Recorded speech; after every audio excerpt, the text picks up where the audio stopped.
खबरों के एक्सप्रेसवे से आगे रुक करते हैं सियासी ढाबे का, जहां आज की सबसे दिलचस्प खबर मौजूद है। आज पूरे देश में प्रभु श्री राम के जन्मोत्सव को बड़े ही धूमधाम से मनाया जा रहा है और आज ही देश के पहले चरण के चुनाव प्रचार का शोर भी थम गया। 19 अप्रैल को पहले चरण में 102 लोकसभा सीटों पर वोट डाले जाएंगे, लिहाजा सियासी दलों ने इसके लिए पूरा जोर लगा दिया है। लेकिन रामनवमी को लेकर सियासत भी जमकर हुई, जहां प्रधानमंत्री मोदी ने अयोध्या में रामलला के सूर्य तिलक के दौरान असम में अपना चुनावी भाषण रोककर प्रभु श्री राम के नाम का जय घोष किया, तो वहीं सिलचर में ममता बनर्जी ने आरोप लगाया कि रामनवमी के मौके पर बीजेपी दंगा करवा सकती है। विपक्षी दलों का तो आरोप ये भी है कि बीजेपी की राम भक्ति सिर्फ चुनावी हथकंडा है।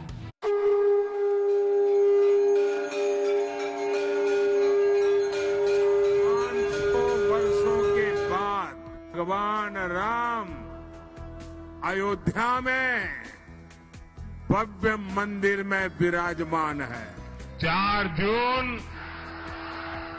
जून फिर एक बार जय श्री राम, जय श्री राम। राम लक्ष्मण जानकी, राम लक्ष्मण जानकी। भाजपा के नेता बेरोजगारी की बात नहीं कर रहे हैं, महंगाई की बात नहीं कर रहे हैं, जो असली समस्याएं किसानों की, महिलाओं की, उनके बारे में बात ही नहीं हो रही है। बात इधर उधर की ध्यान भटकाने के लिए हो रही है। श्री राम की नगरी अयोध्या में रामनवमी के दिन उनके जन्मोत्सव पर सूर्याभिषेक हो रहा था।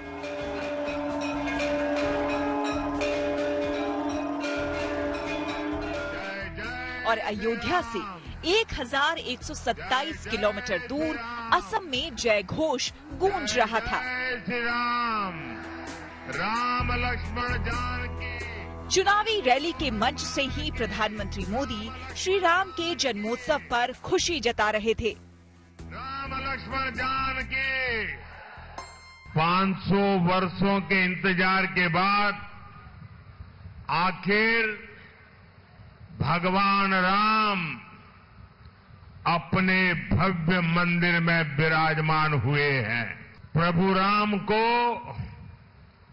सूर्य तिलक करके उनका जन्मोत्सव अयोध्या की पवित्र नगरी में राम मंदिर में मनाया जाएगा। प्रभु राम को सूर्य तिलक हो रहा है, तब हमारे मोबाइल फोन से भी प्रभु राम को हम प्रणाम कर रहे हैं। हम भी सूर्य तिलक में हमारे मोबाइल के किरण भेज रहे हैं। मेरे साथ बोलिए, जय श्री राम। राम लक्ष्मण जानकी, जय बोलो हनुमान की। राम लक्ष्मण जानकी,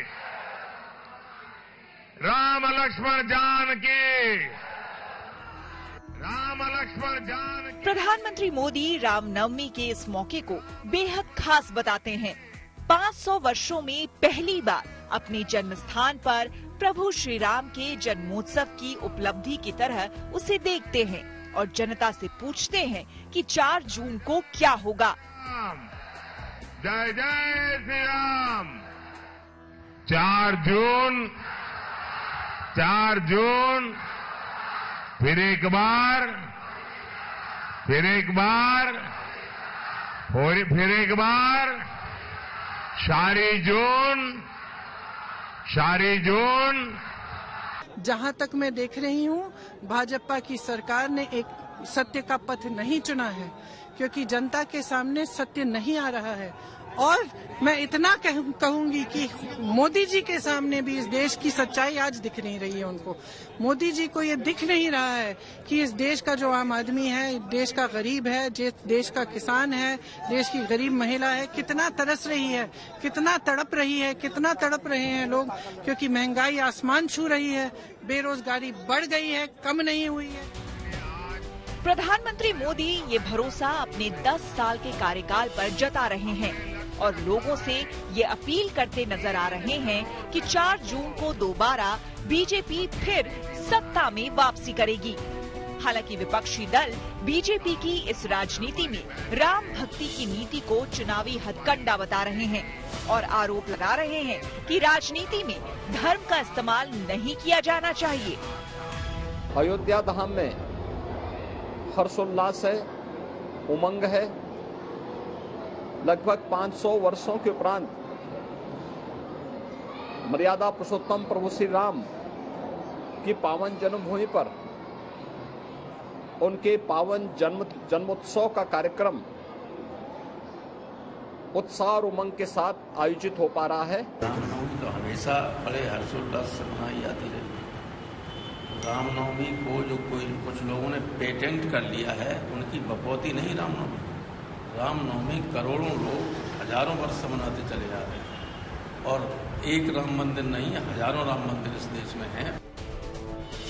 वहीं पश्चिम बंगाल के मुख्यमंत्री ममता बनर्जी ने रामनवमी के मौके पर बीजेपी पर दंगा कराने की आशंका जता दी थी। আর আজকের দিনে ওদের দাঙ্গা করার পরিকল্পনা আছে, সাবধানে থাকবেন, সতর্ক থাকবেন। দাঙ্গা করে ভোটে ফয়দা লুটতে চায়। দাঙ্গা করা ছাড়া, মিথ্যে কথা বলা ছাড়া, ভাওতা ছাড়া বিজেপির আর কোনো গ্যারান্টি নেই।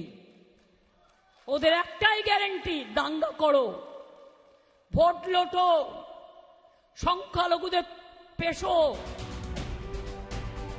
ममता बनर्जी के इस बयान पर बीजेपी ने पलटवार किया। बीजेपी प्रवक्ता सुधांशु त्रिवेदी ने कहा कि ये रामनवमी के पर्व का अपमान है, तो वहीं शिवसेना उद्धव बालासाहेब ठाकरे के प्रवक्ता संजय राउत ने कहा कि प्रधानमंत्री को ये शोभा नहीं देता। ममता बनर्जी जी ने ट्वीट करते हुए रामनवमी के बारे में लिखा, टू मेंटेन पीस। भाई आप शांति बनाए रखने की अपील कर रही हैं, इसका मतलब कि आप इस पर्व को अशांति से जोड़ रही हैं। ये सीधा सीधा रामनवमी के पर्व का अपमान है। ये प्रधानमंत्री जी का काम नहीं है रामनवमी के ऊपर बात करें, कृष्ण जन्म के ऊपर बात करें। प्रधानमंत्री का अपना एक दर्जा और स्टेटस होता है, प्रतिष्ठा होती है। विपक्षी दल बीजेपी पर राम के राजनीतिकरण का आरोप लगाते हैं और बीजेपी विपक्षियों को राम विरोधी बताती है। अब देखना होगा कि 2 दिन बाद जब मतदाता वोट डालेंगे तो उनके मन में कौन से सवाल होंगे जिनके नाम पर वो मतदान करेंगे। Bureau report, good news today. प्रणाम कर रहे हैं।